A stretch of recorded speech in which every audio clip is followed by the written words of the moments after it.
Saludos. Muy buenas noches. Eternas lunas para todos ustedes.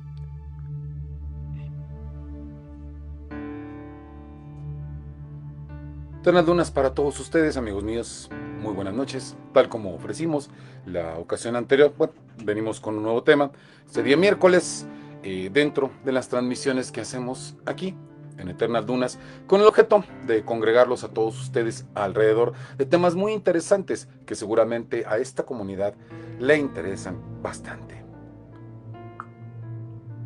Y bueno, alguien podría decirme, bueno, ya aquí en el canal, ya aquí en los libros del cuervo, en todo lo que es Eternas Lunas, pues ya se ha hablado de esta cuestión, ¿no? Del diablo. ¿Qué más me vienes a contar con respecto a ese señor, ¿no? Y sí, efectivamente, lo que no hemos contado, porque es un tema que, como tema, nos puede tomar muchas sesiones.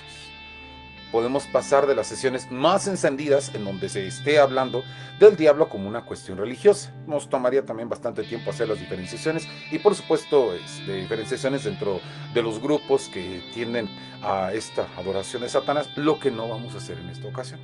No lo vamos a hacer no porque no nos interese, es un tema interesante, pero no es el espacio por el momento para tratar de este tipo de situaciones, definitivamente. Y además de que, bueno, evidentemente también sabemos que así como también tenemos un gran respeto por nuestros amigos que tienen otro tipo de creencias religiosas, pues bueno, por supuesto también para nuestros amigos que están dentro de esta cuestión, les profesamos también un profundo respeto a aquello en lo que ustedes han decidido depositar su fe y sus creencias.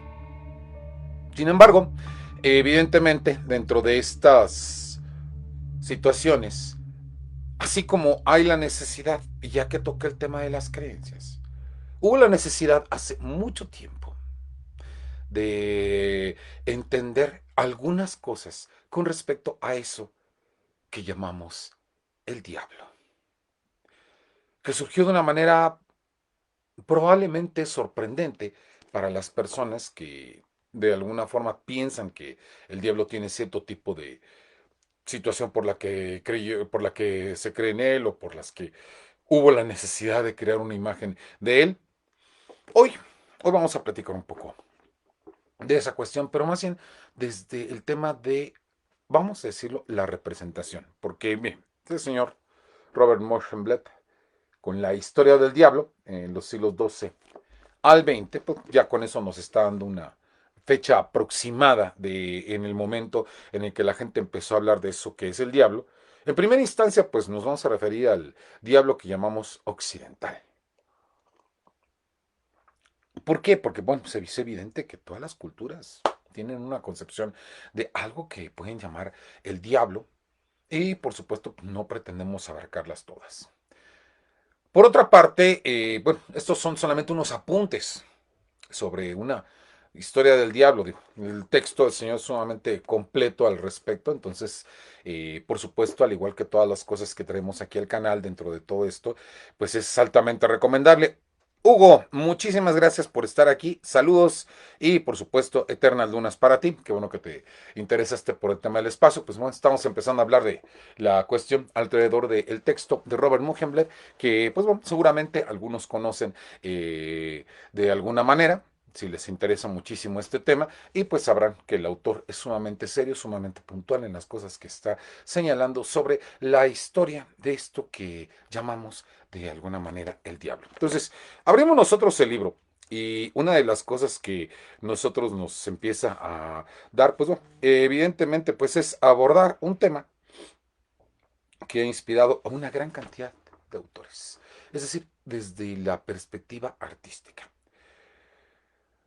Claramente, pues podríamos hablar de, repito, la cuestión religiosa, pero no es el espacio para ello. O sea, estamos hablando ahorita de la representación de eso que se llama el diablo, y que pues bueno, contrariamente a lo que puedan pensar algunas de las personas que, esto déjenme contárselos rápidamente para no distraerme mucho del tema, de las personas que ya en YouTube, pues bueno, ya pidieron que tuviera pues un bautismo, o que me alejara del mal, o cosa por el estilo, que no hablara de este tipo de cosas. Bueno, pues agradecemos la buena intención, pero evidentemente La trata de estos temas se refiere a un propósito histórico de compartir con los amigos y que evidentemente no tiene que ver con la cuestión de las creencias en este caso. Entonces, pues bueno, pues la idea no es así. El libro se llama, en este caso, Hugo, Historia del Diablo, de Robert Muschambleth, de los siglos XII al XX. Por cierto, que la personita que me llegó a recomendar por primera vez este libro, que tardé años en conseguirlo, hasta que finalmente, pues, puede estar en la biblioteca, en este caso, de estas cosas que difícilmente se encuentran en internet, pero si ustedes lo quieren buscar y evidentemente lo encuentran, pues bueno, fabuloso, ¿no? Porque evidentemente van a encontrar que además el estilo del autor es muy ágil para platicar de todo este tipo de cosas, que a pesar de que el libro trata con una gran cantidad, con una considerable cantidad de datos alrededor de la historia de lo que es el diablo, pues por supuesto el autor es muy cuidadoso en la amenidad y las cosas que él está planteando con respecto a esta situación. Comienza con una cita provocativa, porque hoy nada más vamos a hablar del origen, por eso decía que este es una transmisión con apuntes solamente sobre lo que viene a ser de alguna manera la historia del diablo. Toda sociedad humana se plantea el problema del mal e intenta resolverlo. Si se adopta el punto de vista del filósofo, la pregunta se puede formular en relación con el concepto de la naturaleza humana, y la respuesta varía en función del optimismo o del pesimismo del pensador. El hombre puede entonces ser un lobo o un cordero para su semejante. Nada más obvio en este caso que partir de un conflicto cósmico al cual se ha identificado con dos fuerzas tradicionales, el bien y el mal. Mientras que el bien se le ha otorgado como atributo la cercanía a lo que se llama el Dios o el Dios bueno, o de acuerdo a la religión correspondiente, pues existe un antagonista que se encarga de la propagación del caos, del mal y de otras situaciones que no es otro sino el diablo. Entonces, por causa de esa situación, pues bueno, estamos en claro que existe, por supuesto, una situación en la cual, pues al identificar estos dos elementos con uno o con otro, bueno, pues entonces partamos nosotros a lo otro, que es, ya que existe un Dios, existe un diablo, existe un conflicto, ¿cuál fue esa percepción para representarlo históricamente? Digo, pues ya primero se le transformó en el diablo. Y bueno, ¿qué era el diablo? Porque evidentemente, pues bueno, en este caso no nos va a sorprender en absoluto el hecho de encontrar dentro del libro de Mohenblet eh, que de alguna manera se le dio no una representación seria. Fíjense nada más. En todas partes de Europa, el diablo también adoptaba muchos otros nombres como Satanás, Lucifer, Asmodeo, Belial o Belcebú en la Biblia o con la literatura apocalíptica. A menudo, incluso sobrenombres, muchos se aplicaban a demonios menores, a veces herederos de los pequeños dioses de los tiempos del paganismo. Old Harney, Boogie, Lusty Dickens, Gentleman Jack, Goodfellow o Nietzsche Ruprecht, Federbich, perdón mi alemán, en este caso, digo, normalmente estoy un poquito más seguro en el inglés, pero pues aquí vienen también nombres en alemán, entonces vuelvo a repetir, en este caso dice Knecht Ruprecht, Federbich, Hinkelbein, Heineken, Rumpelstiltskin, Hammerlin. Entre otros, pues además el Robin Hood y el Robin Goodfellow. Todos estos nombres no significan nada menos que los traduzcamos un poquito, ¿verdad? Vamos a explicarles por qué. Porque a la hora de traducir varios de estos nombres, todos llevan la raíz Dick. Dickens, etcétera, etcétera. Sonrían ustedes si recuerdan a qué se refiere la palabra Dick en inglés. Y si ustedes no lo saben, debo decirles que es el nombre vulgar y muchas veces peyorativo o simplemente jocoso que le da el pueblo en inglés Aquello que distingue a un varón de una mujer. ¿Ok? Bueno, en cuanto a la cuestión genital, para ser todavía más claro. A eso se refieren con Dick. Entonces, pues el hecho de que de repente se le dé el nombre al diablo de Lusty Dick, que quiere decir el lujurioso Dick, Dickon, Dickens, entre otros, pues bueno, está muy claro, ¿no? De que hay una señalización con respecto al diablo y en relación a estos nombres, pues resulta todavía más curioso el Old Horny, porque bueno, la palabra horny puede traducirse por cuernos o en tiempos modernos puede traducirse por caliente, por una razón de ardor, ¿no? Carnal, por decirlo de alguna manera. Entonces, la primera imagen de estos diablos no fue una imagen seria. Por una parte, no había una imagen. No se da una imagen, no hay nadie que hable de una representación del diablo con cuernitos, cola y todo lo demás. No, eso no existía en un principio. La representación que se tenía, pues es evidente, evidentemente la que siempre se maneja en la Biblia de que eran espíritus. Pero, al paso de lo religioso. Por eso dije, vamos a hablar únicamente de el diablo occidental y de las representaciones que se hacen del diablo occidental, o por lo menos el libro es de lo que trata. A medida que va pasando el tiempo y la cristiandad, exactamente, ahorita que estoy bajando los comentarios, Hugo, el nombre de Rumpelstiltskin, efectivamente, este personaje que pues por más señas dentro del cuento, recordaremos que se decía que para poderlo vencer, pues la chica que estaba sometida a este ser, que era un enano, un ser pequeño, tenía que obligarle a pronunciar su nombre al revés.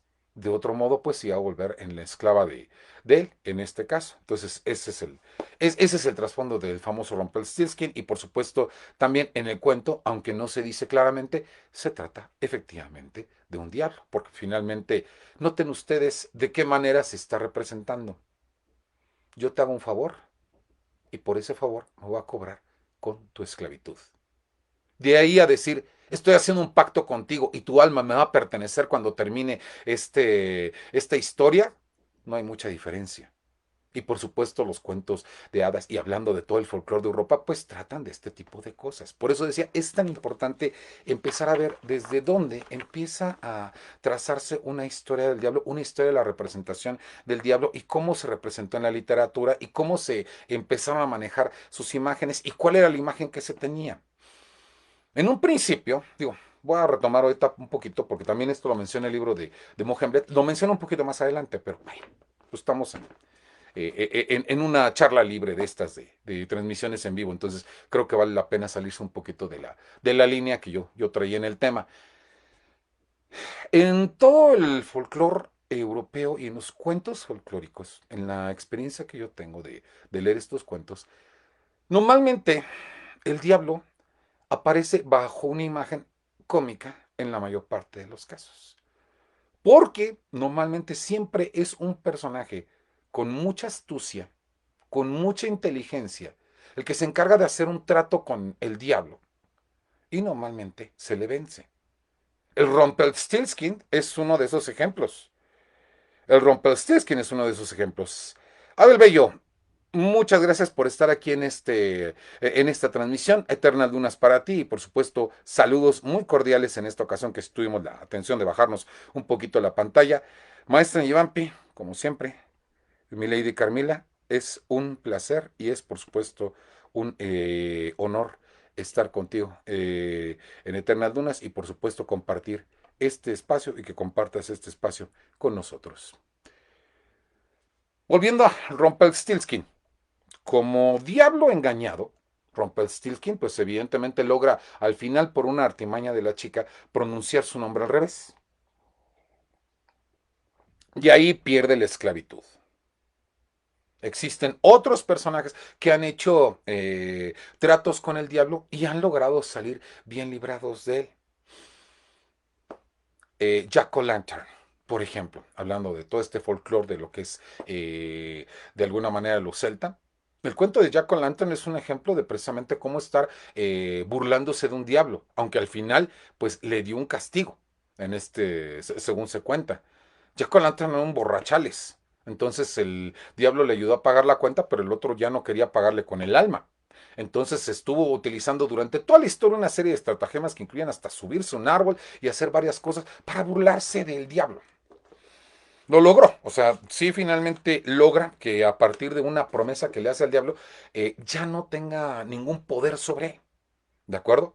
Pero finalmente pues lo condena a estar vagando en las noches y por eso Jack O'Lantern se llama Jack O'Lantern porque trae una linterna con la que va circulando por todas partes y esa imagen de la linterna con una barba blanca que normalmente los niños en estos países y que llevaron la tradición a lo que son los Estados Unidos, crearon las calabazas que se emplean en Halloween.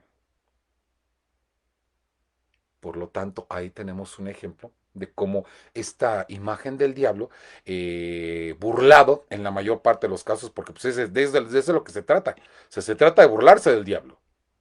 Esta imagen del diablo no es ni muy respetable, ni cosa por el estilo, ni es temible en un principio. Porque el pueblo la toma, porque el pueblo juega con ese tipo de imágenes y por eso la refleja así en los cuentos fantásticos y en los cuentos infantiles y en los cuentos no tan infantiles, porque muchos de estos cuentos pues se los contaban entre campesinos, entre mayores para pasar el rato. Pues, eh, recuerden ustedes, no todos teníamos internet para estar viendo los libros del cuervo a esta hora de la noche, ¿de acuerdo? Lo que tenían en aquella época pues eran los cuentos y pues bueno, parece que la cosa no ha cambiado porque pues la gente en este tipo de transmisiones te sigue contando cuentos, te sigue contando cosas y pues muchas de estas cosas pues no las tratamos muy solemnemente ni muy en serio y en este caso no lo hago porque finalmente también el tema puede sonar pesadito, puede sonar hablar de cuestiones de literatura, de cuestiones que parecen un tanto cuanto serias, pero también pues tienen su animación y precisamente es lo que hace Robert Motionless, nos hace recordar que precisamente la primera forma de hablarse del diablo pues fue a partir de ello. Ahora, hay algo que tenemos que seguir destacando y que no voy a cesar de repetirlo, vaya. No había una imagen del diablo. Y si no había una imagen del diablo, ¿de dónde salió todo lo demás? ¿De dónde salieron las imágenes y de dónde salieron sus cuernos y todas estas cosas? No la había porque eran espíritus. Pero en cuanto a la religión católica se impone, empieza a darle una identidad a ese diablo y aquí es donde cambia esa imagen que se tenía en el pueblo. Esta imagen jocosa, esta imagen que inclusive pues también jugaba con lo sexual cuando hablamos del Deacon o Dickens o el Old Horny y cosas por el estilo. El viejo ardoroso, por llamarlo de alguna manera. Todo este tipo de cosas van cambiando cuando a la iglesia le interesa tener una imagen que produzca el temor. Y además de producir el temor, trata de que adopte las características de algo que le es aborrecible y que eran los cultos paganos. El dios Pan. El dios Pan esencialmente es un sátiro. Si ustedes recuerdan qué imagen tiene un sátiro, recordarán que tiene cuernos, la otra mitad de su cuerpo es la de un macho cabrío. Se sabe perfectamente que los sátiros en el mito griego tenían un insaciable apetito, eh, digamos, íntimo o por la intimidad, en este caso, de las ninfas. Y también otra de las cosas que no suele representarse en muchos espacios y que por mojigatería se evita, es precisamente el mostrar que el tal sátiro, el tal Pan, tiene una enorme virilidad, no puedo decirlo de manera más clara, pues evidentemente pues sabemos que también debemos un respeto a ustedes y a la plataforma en este caso, pero si ustedes ya se lo imaginaron perfectamente, tiene esa gran característica que le distingue en este sentido de otras circunstancias. Piensa en un momento, ¿a quién le adjudicaron todas esas características? No hay que pensarle mucho. Se las pasaron al señor Diablo, porque esas son las características que tiene. Las de Dios Pan. Así de fácil. Ahí podemos empezar a construir la imagen icónica de lo que es el diablo. Y por eso tenía esas características. Patas de macho cabrío, cuernos y una gran virilidad, así como un apetito insaciable por las ninfas, que pues en este sentido se extendió a las mujeres. Por eso, ¿qué mejor agente para representar el mal que utilizar a esta deidad y utilizar los atributos que se le dieron, así como también otros en un dado momento? Ahora, por supuesto, hasta ahí, pues bueno, se ha recogido algo que evidentemente a la iglesia le interesa tener dentro de la imagen del diablo para poder conmover a los demás y para lograr con eso tratar de evitar que la gente pues siga hablando del diablo de esa manera tan familiar, tan juguetona, tan curiosa que tenía el pueblo de referirse a él. No, no, no es un amigo, es un ser que infunde el temor. Esa es la forma en cómo va evolucionando la imagen del diablo, según lo que va platicando Robert Motionblade a lo largo de sus páginas, precisamente a través del desarrollo de esta imagen, primero de lo que fue el macho cabrío, para poder pasar después a una figura que ya es abominable, que ya es terrible, que ya empieza a producir mucho temor. Es entonces cuando también el propio pueblo, una vez más, recibiendo esta instrucción, eh, por supuesto, comienza a darle una identidad en este sentido, comienza a darle una identidad en este sentido eh, con otro tipo de criaturas. Pero antes de pasar a esos otros tipos de criaturas, a ver, Hugo Palacios, pienso que hay una carga moral, literariamente, al vencer al mal que es representado de forma cómica o erótica, porque eso significa esperanza para los hombres. Exactamente. O sea, ese es el asunto. Y ya que llegamos a esa parte de la esperanza para los hombres, piensa tantito, Hugo, que nos regalaste este interesante comentario que te acabo de leer. Piensa un momentito. ¿Qué pasa cuando deja de ser cómica esta figura? Deja de ser risible y se convierte en temible y el hecho de caer en sus garras se convierte en algo de lo que solamente una cosa te puede salvar, que es el poder de Dios. Yo ofrecí que no iba a tratar mucho la cuestión religiosa, por eso nada más voy a hacer este comentario, pero he ahí la necesidad de una figura que produzca mucho miedo.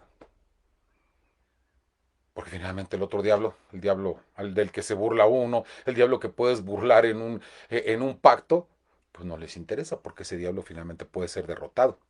Maestra Jazmín González, muy buenas noches. Eternas lunas para ti, así como también para todos los que se unen a estas transmisiones en vivo, que bueno, pues ya están viendo que estamos procurando mejorar un poquito con la transmisión a través de de una laptop, en este caso en lugar del telefonito, digo, era un poquito más entretenido, más íntimo el asunto para poder platicar, pero bueno, creo que de alguna manera ustedes disfrutan un poquito más este tipo de visión en pantalla.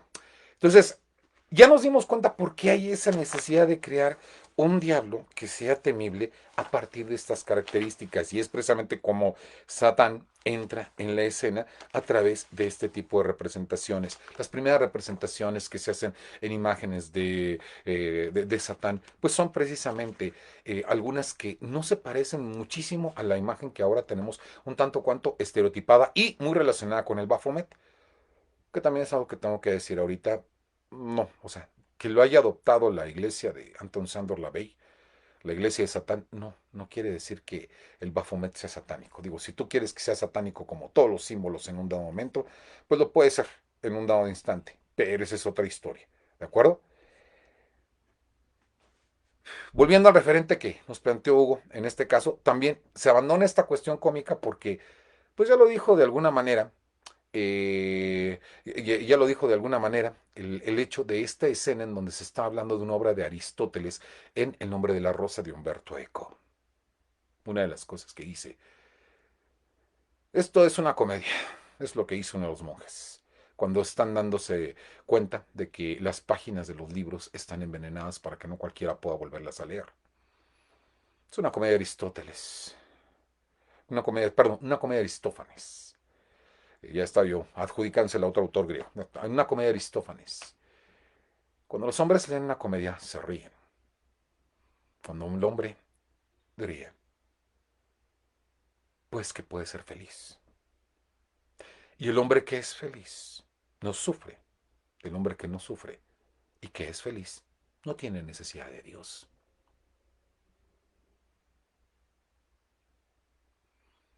Y por supuesto, la idea era buscar que hubiera necesidad de Dios. Por eso la imagen en esta primera serie, no sabemos si a ustedes les va a gustar el tema como para poder hablar de él en otra ocasión, empezamos hablando de un diablo que es cómico para todo lo que es la cultura popular, para después comenzar a volverlo una imagen que puede ser terrible y aborrecible en un dado momento. Un demonio, un diablo que también se identifica con los animales, que se identifica con las bestias, según lo que se dice en este caso, que en lo que es las representaciones del medievo ni siquiera aparece de un color rojo. O sea, el color rojo es como todo lo que es de la Edad Media, un color emblemático. Los colores emblemáticos y los colores heráldicos tienen mucho significado en la Edad Media. Y uno de estos significados del color rojo es, por supuesto, la pasión. Naturalmente, pues el diablo representa la pasión, como también lo puede ver cualquiera que esté interesado en las cartas del tarot, en revisar la carta del tarot. El significado de esa carta del tarot es precisamente la pasión. O sea, no quiere decir que va a venir el diablo a hacerte algo. Esa es otra historia, ¿no? O sea, la carta del diablo representa en el tarot la pasión porque justamente es el significado que de alguna manera se le ha asignado de acuerdo a estas características. Todos estos elementos se van integrando poco a poco para darnos una imagen de lo que es el diablo y que literalmente pues en este caso pasó de ser algo cómico para dejar de que para que los hombres ya no tuvieran tanta esperanza y por el contrario empezaran a sentir que su esperanza era sustituida incluso por el temor de tener una relación íntima. Es también aquí, curiosamente, donde empiezan a aparecer las imágenes de los súcubos y los íncubos en este caso, donde estos súcubos de los que se habla, que son las mujeres, o mejor dicho, las mujeres demonio, que de alguna manera se transforman en mujeres hermosísimas para tener contacto carnal con los hombres, y los íncubos, que son exactamente lo contrario, los demonios que se transforman en varones para poder llevar a la perdición a las mujeres, en este caso, empiezan a aparecer en esta época. Y precisamente pues es cuando se empieza a adquirir un gran terror a toda esta situación, a toda la situación de la sensualidad, a toda esa situación que empieza a ser prohibida por la iglesia. Porque una de las imágenes que se empezaron a dar precisamente son en conveniencia a algo que le interesaba a la iglesia de notar que era aborrecible para poder rechazarlo. Y bueno, esperamos que en este caso pues haya quedado un poquito más claro por qué esa situación. Y hasta aquí, esta noche, sobre estas notas para de estos apuntes para una historia del diablo, pero como representación, y pues bueno, como representación también tiene que ver con la cuestión, sí, de índole religiosa, pero más que nada política, de control en un dado momento, para poder tratar de que la gente siguiera, pues, esta creencia de lo que es la cuestión católica y, por supuesto, que se apegue al tipo de valores que, de alguna manera, se están, en este caso, proponiendo. Si es feliz, no tiene miedo, y para ambos lados de las creencias, el bien o el mal, este sentimiento es fundamental. ¿Te parece, Hugo, que con este sabio comentario lo cerramos? Porque precisamente una de las cosas que se trata de construir es precisamente pues, este tipo de diálogo en el cual ustedes también conmigo pues, estamos platicando esto, estamos analizándolo y por supuesto yo estoy ahí muy de acuerdo contigo. Te agradecemos muchísimo, así como les agradecemos a nuestros amigos que han estado en la transmisión del día de hoy. Recuerden que nosotros nos vamos a volver a ver el lunes. No dejen de ver a PB Gabriel, no dejen de ver a nuestro amigo PB Gabriel, que normalmente transmite los domingos. El domingo pasado no transmitió, pero porque le hicieron una interesante entrevista el sábado. Entonces, pues también todavía está ahí en Facebook para que ustedes la puedan ver, para que ustedes puedan ver la semblanza que ahora le hacen al hombre que hace semblanzas, al hombre que se dedica a hacer las semblanzas de distintos personajes que están dentro de todo este movimiento de las letras oscuras y de todas estas situaciones. Entonces, pues tómenlo en cuenta para que ustedes vean a Pepe Gabriel. El domingo nosotros vamos a tener trabajo el día viernes con las leyendas a la luz de la luna. Entonces, si ustedes se quieren unir a esa transmisión en Twitter, aquí en Facebook vamos a poner también la propaganda de esta transmisión y pues los invitamos a que se unan. En este caso, si también ustedes el día sábado, pues bueno, tienen algo, no tienen algo que hacer a las 9:30 de la noche, ¿por qué no ven los videopoemas y un nuevo episodio de Los Libros del Cuervo que se estrenan justamente en ese día, justamente en el sábado, en este caso? Por como se dan cuenta, pues tenemos la semana llena de una serie de eventos. La próxima semana vamos a tener el Space en Twitter, entonces también esperamos que nos acompañen y por supuesto tendremos las otras actividades a las que Paul Raven, un servidor de ustedes, que le gusta mucho platicar con ustedes en estas noches, pues está muy apegado y por supuesto los invita a que participen mucho con nosotros en lo que es el universo de Eternas Lunas. Eh, Muchísimas, no, al contrario, Hugo, muchísimas gracias a ti la, eh, por la amabilidad. De paso, bueno, ya leíste el comentario de que sería genial escuchar a mi sensei. Bueno, yo le agradezco a la maestra Jazmín lo del sensei y a mi amigo Hugo Palacios, son muy sabios. Y evidentemente sí, nos queda muy claro con la cuestión de Hugo y por eso también en estas pláticas pues tendremos esa oportunidad en algún determinado momento.